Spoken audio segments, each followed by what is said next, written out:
Hello and welcome to another quick demonstration of FPS Shooter Creator.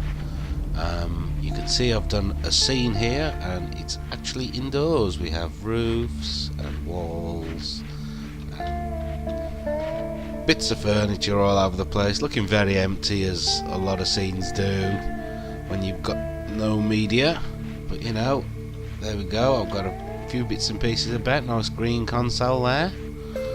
Is it the moon on it or something? Some sort of planet in the distance? Looks strange. But it's quite nice. Some of the media I've got's not too bad. And it works reasonably well in it, although you know it's a bit of a mix and match, bit of a bodge job at the moment because some media's got reflections and transparencies and some things like this just texture baked. But yeah, anyway, I'm digressing. So yeah, we've got an indoor scene. I just thought I'd try it. I've just made it out of some blocks. I mean, you can see how rough and ready it is. It's not brilliant. You can see some of the places where it hasn't quite matched, where I've had to plonk them together. But yeah, it's possible to do, even if it's not particularly mega impressive at the moment. Yeah, not much more to show you. There's a safe I did years ago for the original FPS Creator, all up and running.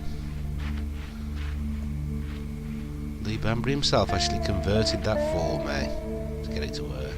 Needs a bit of work, I think, obviously, but you know, it's not going to get a little bit of work next. I don't think I've got the source files, but it's been years since I made that safe. Yeah, I thought I'd just quickly do a little demonstration of this. It wasn't quick to make. It took me many hours to piece this thing together. Many problems. I mean, for instance, when you're placing the floors and the ceilings down, as soon as you put, you know, if you put all this detail in here like these, and you want to change one, you've got to delete the floor, you've got to delete the ceiling before you can actually touch these, because the floor and the ceiling sort of completely override the smaller entities.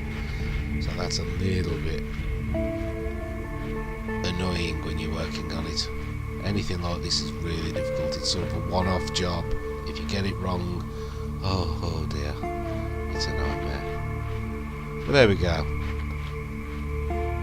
Nice little reception. And out we go into the world. And that's what it looks like from outside. Pretty much like FPS used to look, actually. And you use room segments. Ish. Dependent on the room segments. That'd look probably better than just blank beige walls like I've done. But there's a bit of texture. Took me a long time to get that working in Blender and everything. And then there's all these, like, so they're all separate bits all pieced together to make your interior bit. And obviously if you really wanted to, you could load up some nicer models to dot around the outside and hide that. It could be a hidden complex.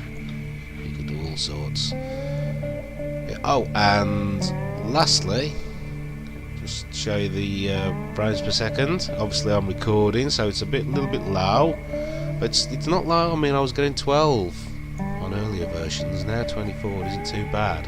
It's still 1080p, so right, now let me just show you a couple of tips you can do to speed up your games. Camera distance.